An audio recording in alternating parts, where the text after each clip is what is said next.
Hello, আসসালামু আলাইকুম guys, সবাই কেমন আছেন? আমি আজকে একটা চীন হাঁস রান্না করব। আমরা বেড়াইতে আসছিলাম, তো একটা চীন হাঁস জব দিয়েছি। চীন হাঁসটা আমি রান্না করব, আপনাদের সাথে শেয়ার করতেছি। যার যার ভালো লাগবে সবাই লাইক কমেন্ট শেয়ার করবেন, ভালো ভালো কমেন্ট করবেন। আর যদি কারো খেতে ইচ্ছা করে সেও বলবেন, লিখবেন, অবশ্যই পাঠিয়ে দিব পার্সেল করে। তো সব মশলা এটার ভিতর দিয়ে দিলাম।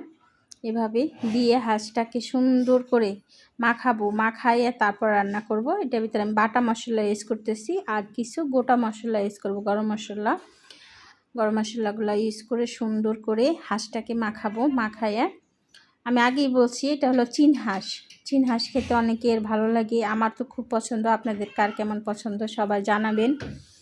আর এইভাবে করে সব মশলা দিয়ে দিচ্ছি, আদা রসুন গরম মশলা জিরা বাটা। তারপরে আমি আরও দুইটা ফাঁকি মশলাও ইউজ করছি এটার ভিতরে। এখন সুন্দর করে এটাকে মাখিয়ে তারপরে বসায় দিব।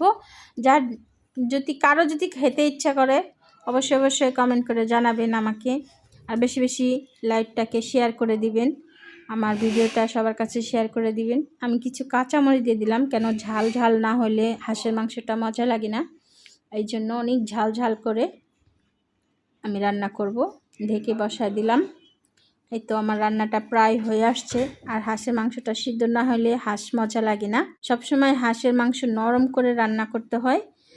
আর আমরা এই হাঁসের মাংসটা একটু ঝোল রান্না করবো, এই জন্য আমরা চিতউটি পিঠা দিয়ে এই হাঁসের মাংসটা সবাই মিলে খাবো।